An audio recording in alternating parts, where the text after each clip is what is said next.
já também, como a Evelyn já agradeceu, a gente reforça, né, antecipadamente esse agradecimento, que a gente sabe da dificuldade, que é da dinâmica do nosso trabalho, poder dispor de um final de semana para vir aqui contribuir voluntariamente, né, com esse debate, que para a gente é muito importante. Esse curso, ele também já apresentou, a gente enviou para vocês uma bibliografia básica, que é justamente para ter uma referência, né, para a gente, se quiser consultar, depois utilizar para outros estudos, né, mas a Kelly vai aqui trazer e já veio apresentando uma dinâmica de trabalho que foi entregue na pasta para vocês, que já é a proposta de programação. Tá? Então, a gente queria aqui, antes de desfazer a mesa, chamar também a companheira Kelly para vir compor. Ela é professora da Dufimad, vinda aqui,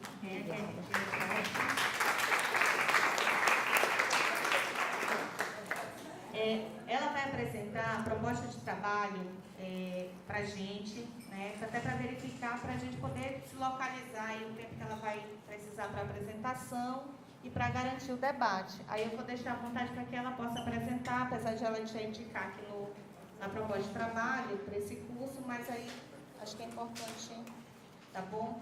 Então, agora sim, a gente vai deixar aqui nas mãos da Kelly e agradecer já pelas companheiras que vieram fazer essa saudação. Bom, gente, bom dia, um excelente curso para todos nós.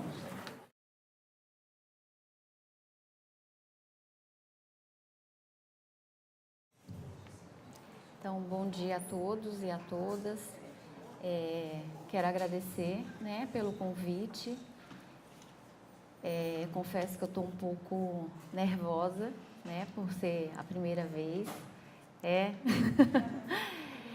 No momento eu estudo identidade de gênero e sexualidades. E aí, como eu estudo sexualidade, tudo para mim está meio relacionado ao sexo. Então, eu gosto sempre de coisas que me dê prazer. Embora, às vezes, né, nessa constituição do prazer, a gente meio que sofre um pouquinho, assim, com essas sensações corpóreas.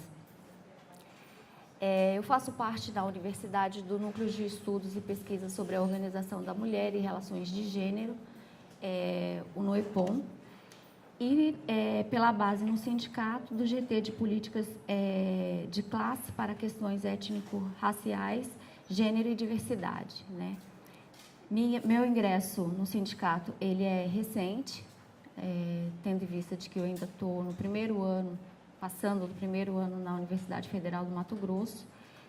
É a minha primeira experiência também no sistema de trabalho regularizado, ou menos precarizado, embora eu já tenha 10 anos de experiência como assistente social, né? Então, a minha formação, ela provém do serviço social. Agradeço a Andréia, a Evelyn, a Sâmbara, né, pela confiança. E aí vou tentar dialogar um pouco sobre essa perspectiva das mulheres, né, a partir de uma perspectiva classista, compreendendo como é que no processo capitalista a constituição dos sujeitos sociais e coletivos vão se instituir e como que nesse processo, né, de reestruturação produtiva, como nesse processo da reconfiguração dos movimentos sociais, as identidades de gênero e de classe são solapadas a uma perspectiva de identidade identitária, né? E aí depois a gente vai dialogar um pouquinho sobre essa perspectiva do que eu estou chamando de identidade identitária. Então, a ementa do curso, ela visa compreender as determinações do sistema de produção capitalista e as suas atuais formas singulares de combinação de novas e velhas mediações sobre os sujeitos sociais e coletivos, dos quais aqui nos interessa a mulher, né? A manutenção das estruturas e complexos sociais parciais que simultaneamente dissimulam o preconceito, a discriminação, a exploração, a opressão e a subsequente marginalização da mulher na vida econômica, a compreensão das identidades fragmentárias em detrimento das identidades unitárias, né? A pós-modernidade e as manifestações empíricas que forjam a identidade feminina e a manutenção do status quo, que corrobora para a fragmentação e divisão da classe trabalhadora. A ideia de liberdade jurídica versus a liberdade substantiva. O objetivo do curso, então, né, é poder facilitar ou discutir a questão da compreensão das categorias de gênero e sexo, que são facilmente confundíveis, evidenciar as relações de gênero e as identidades, analisar a luta de classe e a fragmentação dos sujeitos coletivos e impulsionar o fortalecimento do sujeito social e coletivo. Embora a gente esteja no sindicato, a gente sabe o quanto que esses espaços eles são atravessados ainda por uma perspectiva em que o homem acaba hegemonizando. Então, como ele tem 4 períodos, então hoje seria uma parte mais de apresentação do curso, um diálogo sobre a perspectiva de classe, gênero, a simbiose com etnia, identidade a partir de uma perspectiva de orientação sexual. Na parte da tarde, a discussão em pequenos grupos, a partir dos textos que foram referenciados lá na metodologia que foi encaminhada para vocês. Então, seriam 2 textos base, Olhar o Mundo com os Olhos da Mulher e Olhar o Mundo com os Olhos dos Homens, do professor Mauriase, e a perspectiva socialista do texto da Eliette Safiotti, que ela também esses textos eles estão disponíveis aí na rede. Amanhã, na parte da manhã, é a apresentação de um filme e uma roda de conversa. O filme ainda está sendo discutido, e aí eu acho que seria interessante, ao final do dia de hoje, a gente chegar nesse acordo sobre as possibilidades que eu vou apresentar para vocês, porque como eu não os conheço, seria interessante que a gente partisse daquilo que vocês querem apreender, e não daquilo que eu vim com uma perspectiva para trazer. Então, assim, eu tenho 4 possibilidades de filme, e aí, dentro dessas 4 possibilidades, a gente escolhe e vê um deles amanhã na parte da manhã. Na parte da tarde, finalizando, então, a gente faz a síntese de todo esse processo, discutindo e analisando como é que o processo de formação da consciência de gênero e de classe é atravessado por esse processo midiático que institui formas de ser, agir, pensar e estar no mundo a partir do gênero enquanto dicotomia e não enquanto unidade. Bom, pensando aqui nesse processo de que eu não os conheço, e assim, embora sejam todos professores, eu não sei se todos desenvolvem pesquisas relacionadas à questão de gênero, qual a apropriação que se tem sobre a perspectiva da mulher. Então, eu vou partir daquilo que é mais... não vou dizer superficial, porque não é superficial, mas aquilo que é mais introdutório dentro da perspectiva da análise das relações de gênero. Então, para a gente compreender essas relações, a primeira coisa que a gente tem que objetivar, é que a primeira impressão que a gente tem das relações entre homens e mulheres, ela vem de um aparato, de uma perspectiva de sujeitos que se dão a partir de um binarismo.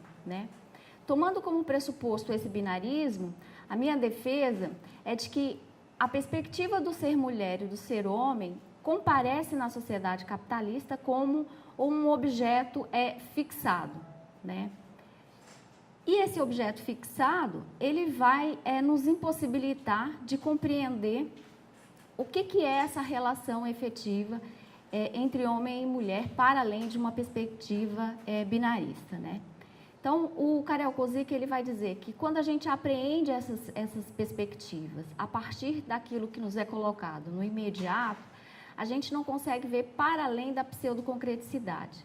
Então, o que é concreto no que é ser mulher, o que é concreto no que é ser homem.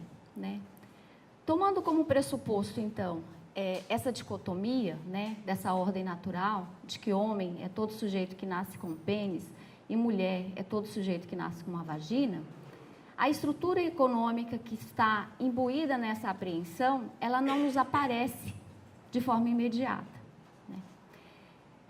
Eu costumo dizer, eu ministro uma disciplina de gênero, raça e diversidade sexual no curso de serviço social, que quando a gente é gerado, e aí eu digo a gente, quem nasceu da década de 90 para cá, já tem o seu papel ou a sua identidade de gênero atribuído no momento em que a mãe faz a ultrassom. No momento que faz a ultrassom, a mulher fica grávida e a família inteira começa a se preocupar com o sexo do bebê. Então, no segundo, no terceiro ultrassom, todo mundo já quer saber, é menino ou é menina? No momento em que se coloca nessa condição do ser menino ou do ser menina, já se estabelece, já estipula todo um campo de atuação, né? Se a criança, né, se o feto, ele é, e aí eu vou usar a palavra de modo provocativo, diagnosticado com pênis, a ele vai ser atribuída a cor azul, o carrinho, a pipa, a bola, o skate. E se essa criança é diagnosticada? É provocativo o diagnóstico, porque depois a gente vai dialogar sobre como os seres e as identidades de gêneros que não são natural, biologicamente, acabam sendo patologizadas. Lhes são atribuídos a cor rosa, a boneca, o fogãozinho. Se a gente parar para poder pensar sobre isso, a gente vai verificar que todos os brinquedos que estão relacionados ao mundo masculino, ele sempre está associado ao público. Porque não dá para brincar de bola dentro de casa, não dá para soltar pipa dentro de casa, não dá para brincar de rolemã dentro de casa. Entretanto, dá para brincar de boneca dentro de casa, dá para limpar a casa dentro de casa, dá para cuidar dos bichinhos dentro de casa. Então, desde que a gente nasce, os campos de atuação, tanto do feminino quanto do masculino, começam a ser delimitados. E essa delimitação, que não é natural, que é social, vai comparecer na vida cotidiana como se assim fosse, né? Então, por que as mulheres são dóceis? Por que as mulheres são delicadas? Por que as mulheres são meigas? Porque os homens são racionais? Porque os homens são orientados por uma lógica matemática? E por que as mulheres não são, né? Se a gente pensar aqui, dentro dessa perspectiva que eu estou dizendo, acho que essa dicotomia binarista, na década de 80 para cá, ela vem meio que diminuindo. Mas, ainda assim, na cotidianidade, ela continua sendo ratificada, né? Então, esses campos de atuação, ele vai determinar aquilo que a gente chama de atribuições e papéis de gênero. O sexo, né, acho que já está compreendido, é aquilo que o ser, né, vai nascer ali, com pênis ou com a vagina. Mas é a partir dessa apropriação, né, do sexo biológico que vai se naturalizar esses papéis. O movimento feminista, então, a partir da década de 70, ele começa a instituir, né, por meio do concreto pensado, da realidade concreta, que essas relações sexuais, elas não são naturais. E aí começa a se evidenciar a perspectiva da categoria gênero, né?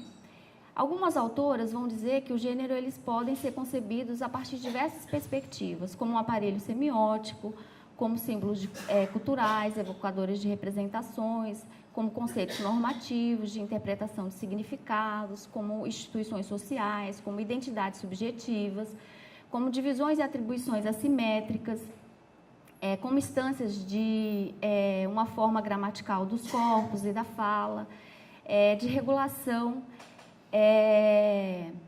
e também como uma construção social, né? Então, a categoria gênero é a construção social sobre o ser social, né? Sobre a forma como esse ser social, né, inicialmente de dois sexos, vão ser apreendidos pela sociedade.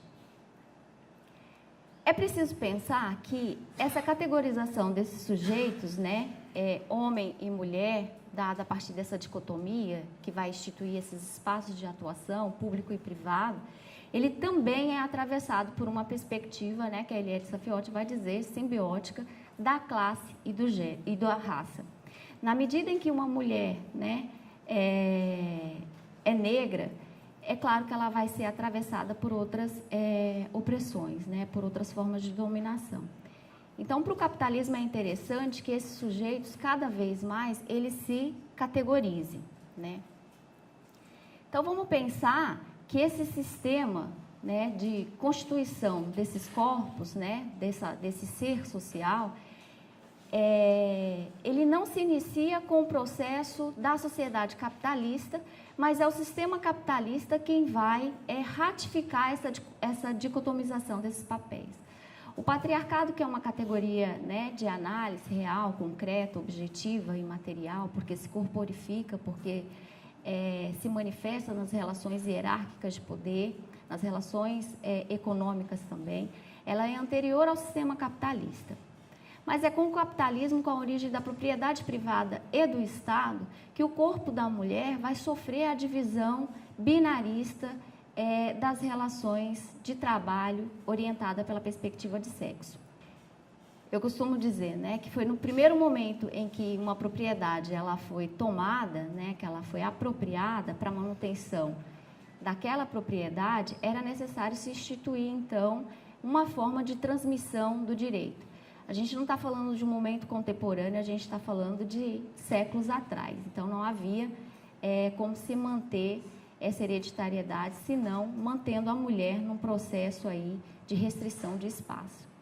Então, quando eu começo a minha fala dizendo aqui do processo de dicotomização dos espaços domésticos e privados, eu estou me remetendo não só a essa condição contemporânea moderna, eu estou me remetendo a toda a constituição e o reforço que é dado pelo sistema capitalista ao patriarcado, que vai determinar o campus de atuação, o locus de atuação da mulher, a casa, né?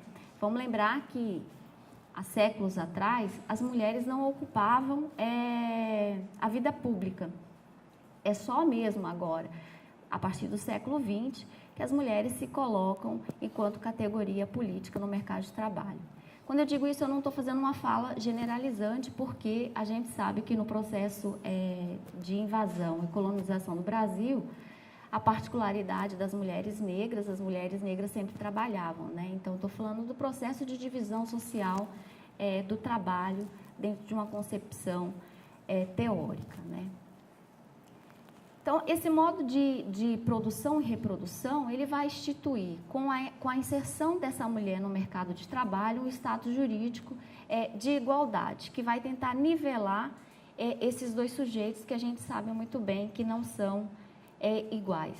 Não iguais no sentido de não pertencerem ao mesmo gênero humano, né? Muito pelo contrário, mas eu falo de acesso a políticas de bens e serviços, né? Então, essa liberdade formal, ela vai ser a contrapartida da divisão da sociedade em classes, né? Então, a dominação dessa classe, que detém os meios de produção sobre a classe trabalhadora, ela vai, no seu modo de se reproduzir, se constituindo enquanto um modo antitético. Do mesmo modo que ela constitui formas de opressão e de dominação, ela vai fazer também com que a gente compreenda que haja espaço para manutenção e fortalecimento dos sujeitos sociais e coletivo. Então, quando a gente compreende as relações a partir de uma perspectiva classista, né, é importante pensar que a classe tem dois sexos, né, e que ao sexo feminino é muito mais difícil, né, participar da luta, né? Então, eu costumo dizer, me apropriando de uma fala de um professor de geografia, o Tomás Silva, que ele fala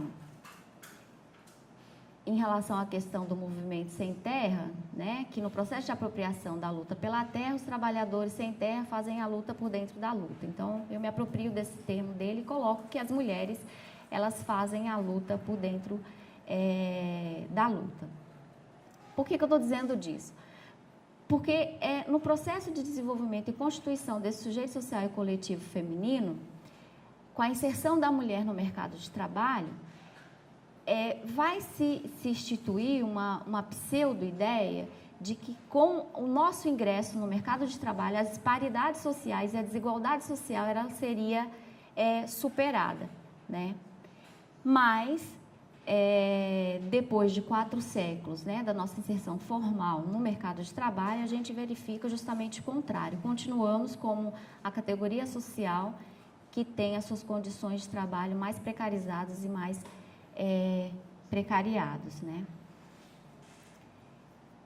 Esse processo de identificação feminino e masculino, em alguns momentos, vai instituir para os homens, né, a mulher enquanto a sua opositora, e aí eu estou dizendo particularmente da classe trabalhadora, e em alguns momentos nós também iremos verificar nas relações com os nossos companheiros, com os nossos camaradas, uma relação também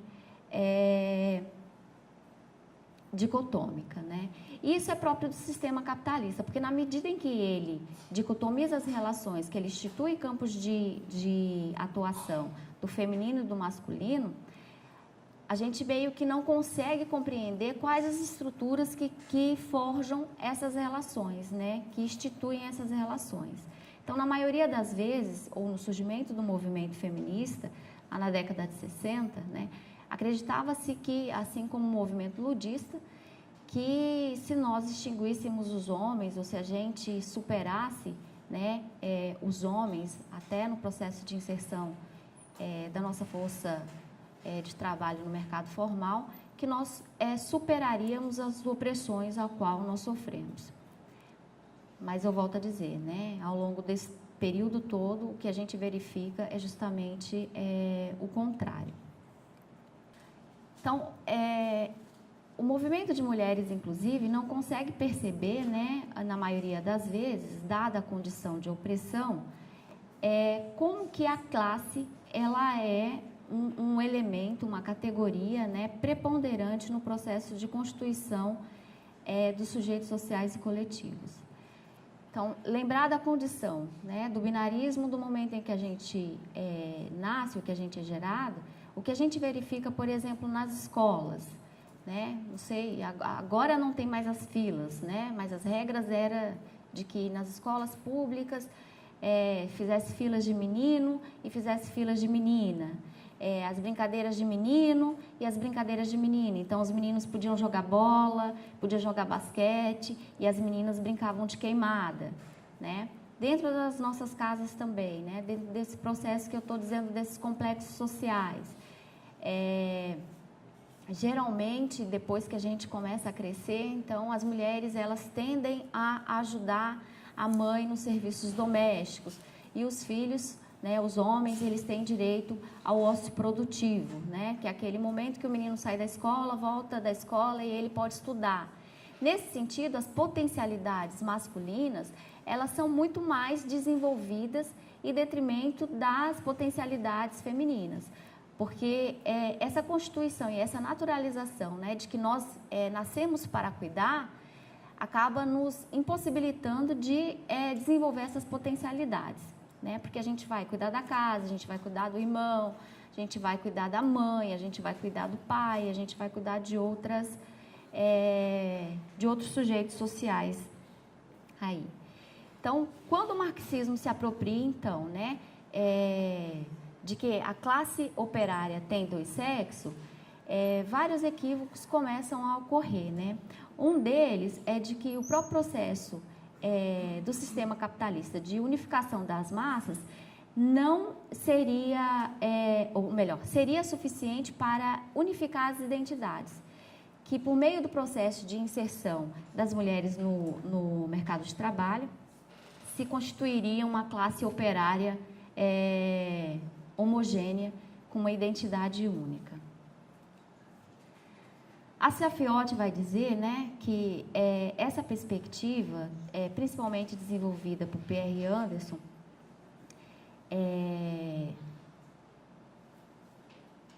e Ellen Wood, de que, por exemplo, a tendência estrutural do capitalismo, né, era de fazer com que as desigualdades sociais desaparecessem a partir de uma perspectiva de gênero, não é verdadeira, muito pelo contrário. O capitalismo ele vai se apropriar, né, dessas identidades e, a partir dessas identidades, ele vai instituir, então, ele vai fortalecer a perspectiva de um status jurídico ou de uma liberdade jurídica formal.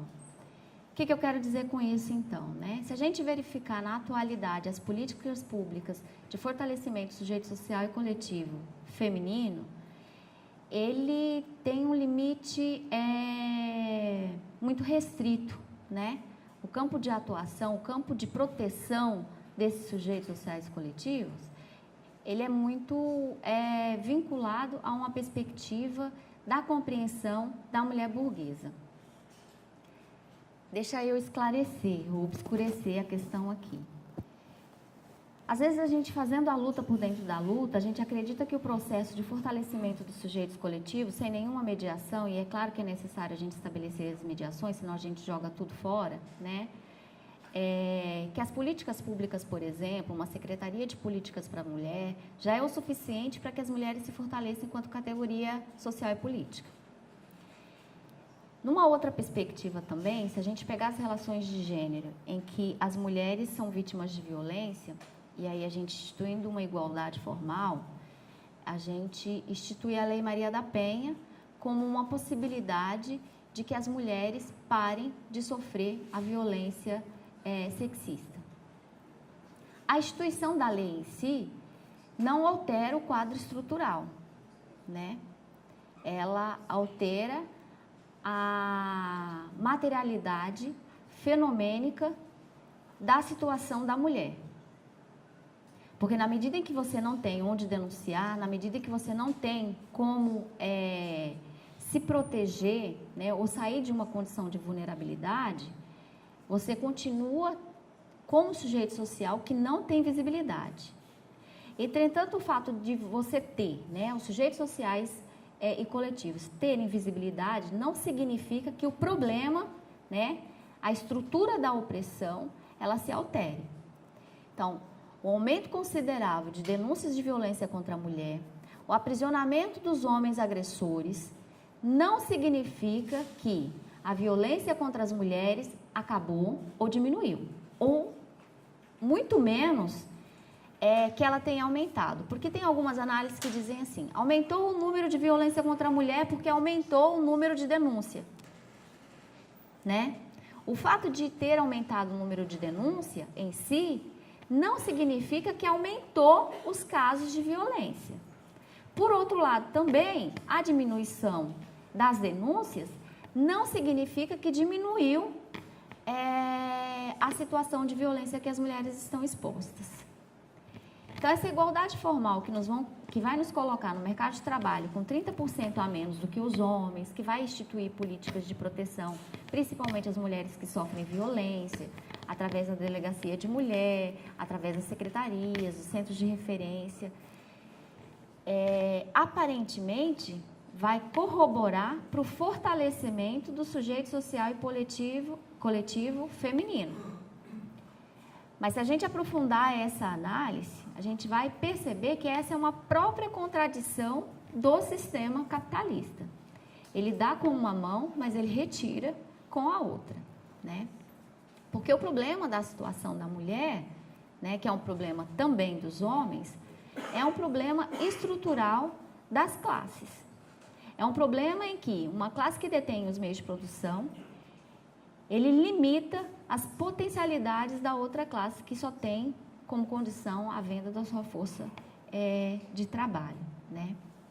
Então, do ponto de vista da aparência, quando a gente analisa as questões de gênero, não é a estrutura da classe que limita a atualização das potencialidades humanas.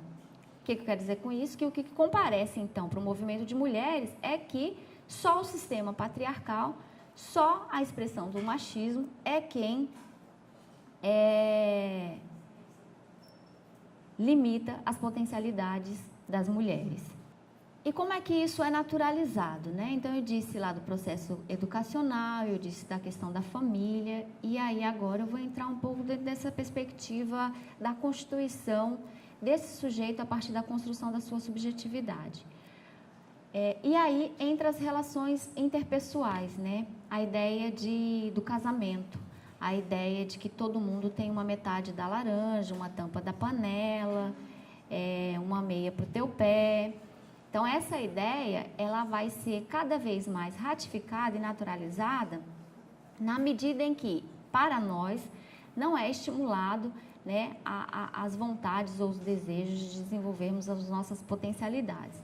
Então, algumas mulheres, e aí eu digo algumas mulheres porque na atualidade a gente tem conseguido superar essa necessidade do casamento monogâmico, compreende que a sua única forma de manifestação de felicidade é o casamento. Né? Ninguém sabe viver feliz se viver só. E aí, quando eu estou dizendo só, eu não estou dizendo solitário, né? Porque, de fato, por sermos seres sociais, ninguém, absolutamente ninguém, desenvolve as suas potencialidades sozinho. A gente só desenvolve a nossa possibilidade na medida em que a gente estabelece a relação com o outro. Entretanto, essa realização dada por meio do casamento, né, nos coloca sempre numa condição de inferioridade, em que, para que eu seja feliz, eu tenho que encontrar este outro é um todo não perfeito, mas que é o referencial para mim. Né? Então, a superação do problema da opressão da mulher, ela está imbricada diretamente com a superação da propriedade privada, na medida em que a propriedade privada institui a forma de ser, agir, pensar e estar no mundo dos seres sociais, dada pelo casamento monogâmico, na medida em que os bens, né, que eu tenho, né, as propriedades que eu tenho, serão transmitidas a outrem via hereditariedade. A gente já não está nesse patamar porque a gente tem o exame de DNA, mas ideologicamente a gente continua reforçando esse ideário, né? E aí, por isso que é importante a gente pensar o combate às opressões no processo de superação da sociedade capitalista. Porque a experiência que a gente tem do socialismo real, né, ao que pesa ao combate às opressões, verifica-se que a manutenção ainda, por um tempo, dessa ordem, né, ideológica patriarcal, racista e homofóbica, ela tende a se perdurar. E eu estou dizendo isso porque, às vezes, mesmo nós, achando que nós não reproduzimos, né, machismo, homofobia, racismo, a gente acaba reproduzindo porque o negócio é muito, muito, muito forte, né? E aí a mídia, o tempo todo, aí quando eu digo a mídia, eu estou dizendo os meios de comunicação de modo geral, a educação, a cultura, ela vem transmitir isso, né? Acho que todos vocês têm acesso às letras de sertanejo, né? Tinha uma música que eu escutava muito quando eu dava aula para as meninas lá em Minas Gerais, que era Eu Vou Te Fazer, minha vítima, minha refém. Tinha um sertanejo aí, eu não sei o nome, acho que é Gustavo Lima ou Michel Teló, eu não sei quem é. Eu sei que tinha um negócio da vítima e minha refém. E as mulheres cantam super apaixonadas porque ele está fazendo dela minha vítima, minha refém. Eu falei, olha, ele está falando que ele está fazendo de você a vítima dele, a refém. Então, não é amor isso daí não, isso daí é violência contra a mulher, né? E aí, assim, o tempo todo esse massacre na nossa cabeça, de onde nós devemos atuar, de que forma nós devemos atuar. Então, não é fácil superar isso. As mulheres da classe média, né, quando eu digo assim, que tem um poder aquisitivo maior, que não são as mulheres assalariadas, tendencialmente, por exemplo, quando começam a trabalhar e ter condição de prover a sua própria restituição da força produtiva, ela transfere a outra mulher a responsabilidade dos afazeres domésticos, né? Contratando uma empregada doméstica, uma diarista. E essa é uma outra ocupação que geralmente é dada pelo gênero feminino, né? Então, essa organização societária, ela tende a ser vista, na maioria das vezes, como uma ordem natural, né? Nasceu com vagina, está atrelada ao cuidar, tem que ser delicada. Quando não é delicada, né? Dentro da perspectiva binarista também a gente fala, olha, e aí eu vou fazer uma graça, porque se eu não faço graça, não sou eu, né? A Eblin fala como homem. Por quê? Porque ela é presidente do sindicato, e aí para poder manter a força, né, a organização, dar o direcionamento político, ela não pode ser mulher, então ela tem que ser destituída deste feminino. A ocupação das mulheres no cargo de poder, ela nos dá uma condição de pensar as relações de gênero para além da perspectiva binarista dada pelo sexo, porque quando a gente fala que a Eblin é um homem, e a Eblin nega ser mulher, olha, entenda, ela não nega ser mulher, ou talvez também possa negar ser mulher, mas estou dizendo, nega aquilo que foi atribuído a ela enquanto ser mulher, ou seja, ficar dentro de casa. Então, ela ocupa um espaço de poder, que é a direção dos maiores sindicatos existente hoje, e aí ela se posiciona de forma firme. A firmeza que é atribuída a ela não é atribuída a ela por ela ser uma mulher. Então, ela é quase um homem, porque só os homens conseguem dialogar da forma que ela consegue. E eu estou dizendo isso provocativamente porque acho que a maioria das pessoas que a vê, né, nos espaços de atuação, e principalmente as mulheres, ficam deslumbradas no sentido de ter uma representatividade do quanto que isso é importante para nós. E aí eu digo para nós mulheres, para nós negros, para nós homossexuais, porque na medida em que a gente não se vê num campo de atuação que nos foi negado, a gente não acredita na potencialidade que a gente tem de ocupar aquele campo de atuação. Por outro lado, quando a gente ocupa, esse papel dicotômico de gênero, ele meio que entra em conflito, né, no processo de constituição da nossa identidade. Daí eu estou dizendo isso porque, assim, a mulher no poder, às vezes, fica confusa de que gênero que ela está expressando, na medida em que o outro atribui a ela um gênero outro. Se o referencial é sempre o masculino, a negação é sempre o feminino. Então, o feminino é sempre o outro, né? A Spiva que ela vai dizer isso, o feminino é sempre o outro. Então, na medida em que eu sou o outro, mas eu estou ocupando o espaço do eu hegemônico, que é o homem, quem eu sou, né? E aí, assim, a atribuição deste papel e dessa identidade, às vezes atravessa a mulher na forma dela ser, né? Então, assim, com que roupa que eu vou, com que cabelo que eu vou, com que sapato que eu vou. Não estou dizendo que essa é uma discussão política que vai tomar o tempo da mulher, não. Estou dizendo que no processo de constituição das suas identidades, é necessário parecer ser homem. Vamos pensar que na década de 80, por exemplo, havia uma forma de vestir-se feminina que era aqueles blazers que tinha ombreira. E por que se tinha ombreira? Porque a gente precisava parecer ser larga, ter corpo forte, rígido, como os homens. A ideia da calça com terninho. Então, assim, a gente precisava manifestar, mesmo assumindo o papel feminino, a atribuição feminina de se constituir enquanto ser feminino, mas com um espaço de poder delimitado e determinado pelo homem. Então, a minha manifestação fenomênica seria do masculino. Eu estou dizendo isso também para a gente pensar a Dilma, né? Porque, assim, os críticos da Dilma colocam, inclusive, essa condição, né? Ela não é uma mulher, ela é feia, ela não é bonita, porque, assim, o lugar que nos é relegado, sempre, é da beleza, nunca da capacidade política irracional, né? E aí, por isso que eu estou dizendo desse processo de naturalização. Então, nós entramos nesse processo, né, de disputa aí para a constituição das nossas identidades, com diversas diferenças, diferenças raciais, diferenças educacionais, políticas, religiosas, né?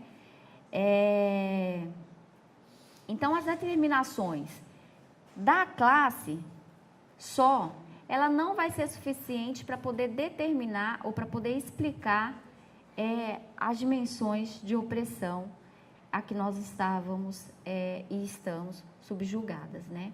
Então, a perspectiva materialista, ela, no primeiro momento, vai compreender que, pelo viés economicista, a superação das relações dicotômicas de gênero se processaria, e aí a gente constituiria uma classe unitária, né, com uma unidade, mas o processo histórico, ele vai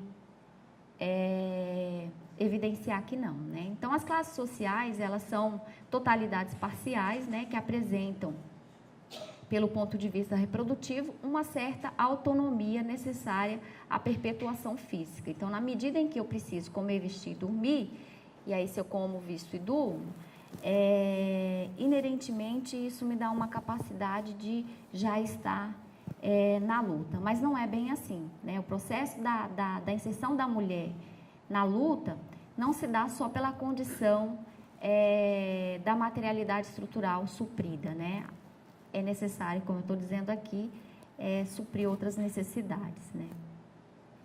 Então, essa perspectiva, né, dicotômica de homem que parece homem, que atribui-se a identidade de homem, essa mulher que se identifica com essa atribuição de mulher, com esse papel de mulher, né? Ela vai funcionar a fim da manutenção dessa ordem. Deixa eu fazer um paralelo aqui, porque parece que está meio... Eu estou sentindo a minha fala meio confusa, na medida em que, assim, eu sou atravessada por diversas categorias, né? Como eu estudo sexualidade. Na atualidade, com a constituição dessas identidades originárias, que seriam binaristas, e que ainda são binaristas, constitui um outro sujeito categorial de gênero, que é a população transexual. Na medida em que esse sujeito se evidencia, a constituição de uma subcategorização das mulheres. E aí eu estou dizendo no sentido daquilo que se determina do papel feminino a partir do sexo biológico e da construção social sobre esse sexo biológico. O surgimento da população, e aí eu digo surgimento no processo político, tá? A evidenciação, a visibilidade da população transexual, ela nos coloca uma reflexão que é, na medida em que a mulher trans se diz uma mulher trans e passa por esses processos de socioeducação, ela coloca a condição da mulher do sexo biológico, a condição de mulher cis. Estou dizendo isso para a gente pensar aí, o cisgênero e o transgênero. Eu vou me arriscar porque assim, ainda estou fazendo meu projeto de doutorado, então não tem nada muito certo na minha cabeça, não, e nem nas referências todas que eu tenho lido. Mas, partindo da norma, né, do eu e do outro, vamos pensar isso. Que a referência é a mulher do sexo biológico, qual que é a necessidade da categorização da mulher cis? Se o trans já é o outro. Vocês estão entendendo? Para que eu vou categorizar uma categoria que já está categorizada a partir de um binarismo biológico?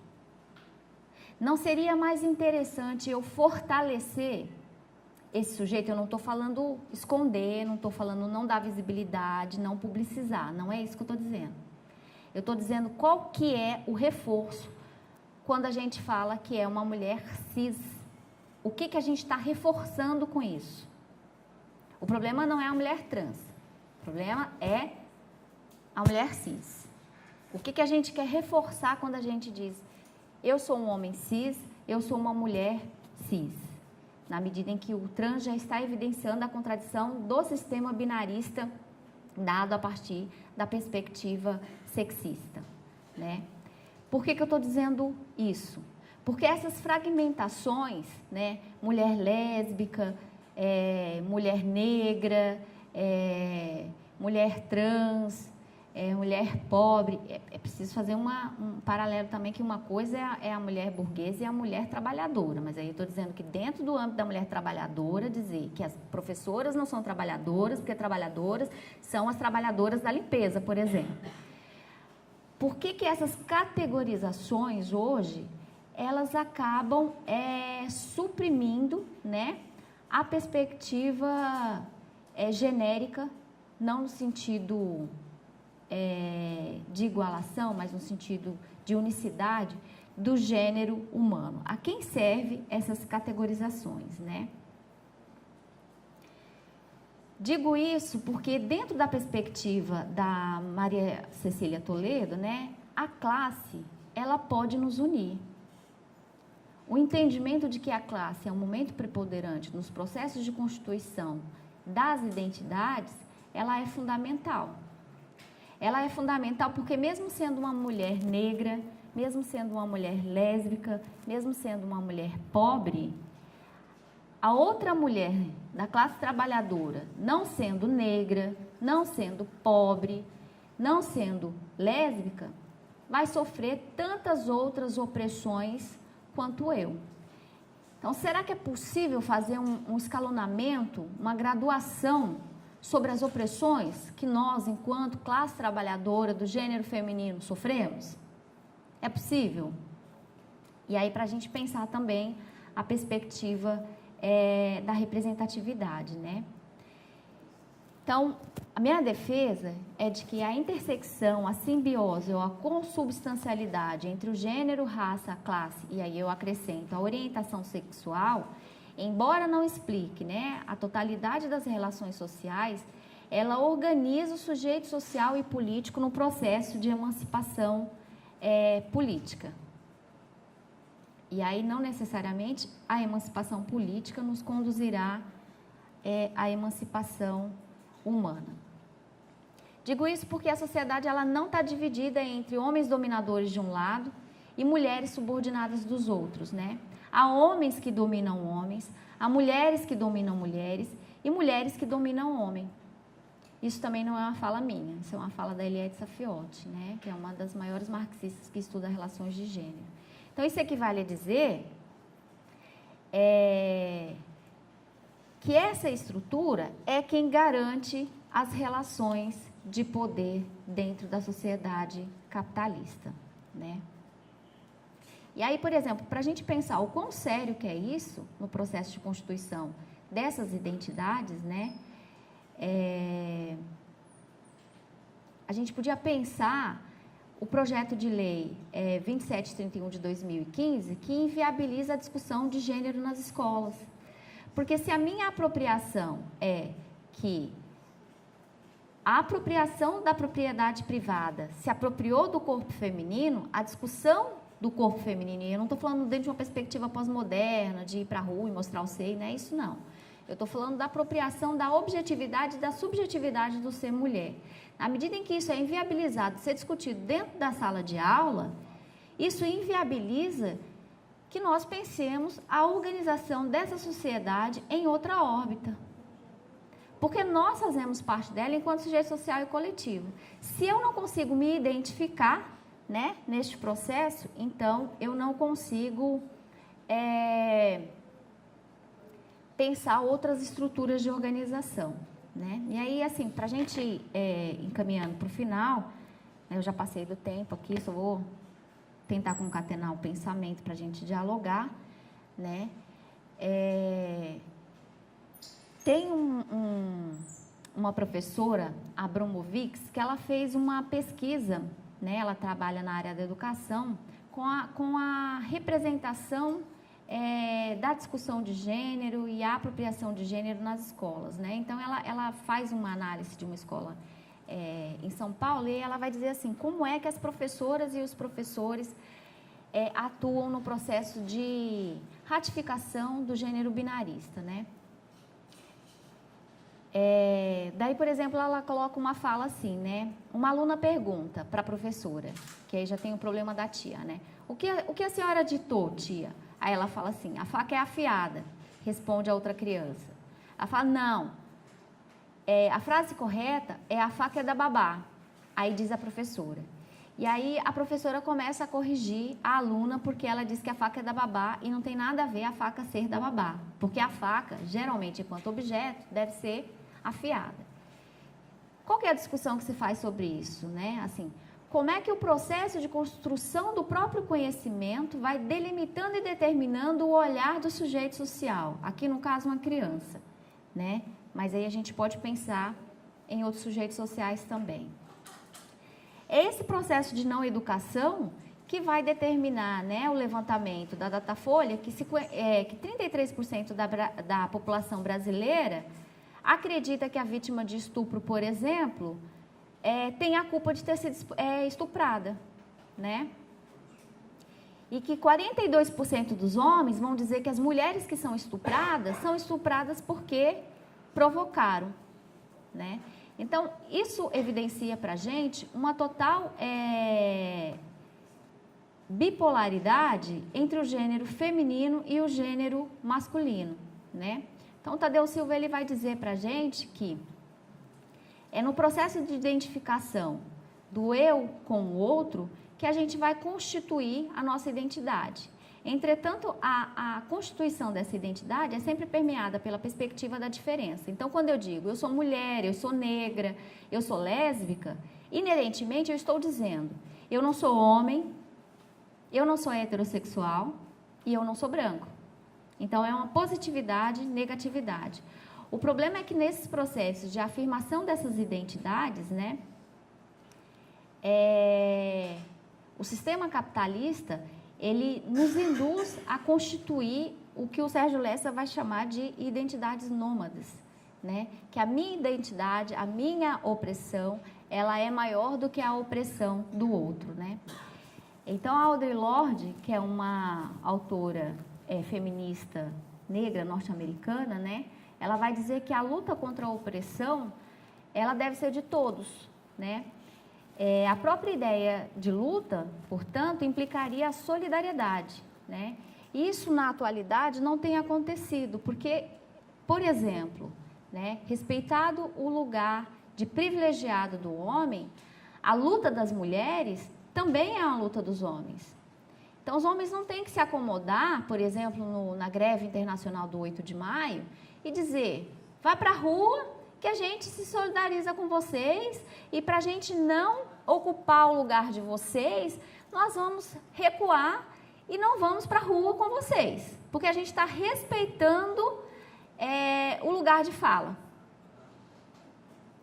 Uma coisa é respeitar a condição de privilégio que o macho tem. Ele dizer, eu sou privilegiado porque eu tive direito ao ócio produtivo, eu sou privilegiado porque eu não faço jornada contínua, eu sou privilegiado porque eu não tenho obrigação de cuidar dos filhos, eu sou privilegiado porque eu não sou visto como irracional, como histérico, como louco, quando eu faço a luta, né? Porque um homem falar mais alto, tudo bem, uma mulher falar mais alto, é porque ela é louca, é porque ela está histérica, está para menstruar, depois que passar a menstruação, passa, né? Então, esse lugar de privilégio, os companheiros homens, eles têm que entender. Mas fazer a luta feminista é também estar no dia 8, no dia 15, no dia 31 e nos outros dias de calendário de luta, junto com as mulheres na rua. Porque quando eles nos chamam, a gente está lá na rua. Né? E aí eu estou dizendo isso porque assim, é um incômodo pessoal. No dia 15 tinha milhões de pessoas na rua. No dia 8 só tinha as mulheres. Como se o problema nosso, que é causado por vocês, e eu digo por vocês homens, no sistema patriarcal, não fosse problema de vocês. Né? Não fosse um problema que os afeta também. Né? Então, para a gente pensar como é que essa construção dessa identidade, em que se privilegia a diferença e não a igualdade, ou a identidade a partir de uma perspectiva unitária, só corrobora para esse processo de fragmentação entre o eu e o outro, né? Então, era mais ou menos isso, né, para hoje. Acho que a gente vai ter outros espaços para poder dialogar na parte da tarde, amanhã com o filme também. E aí, agora é o espaço para a gente dialogar. Obrigada.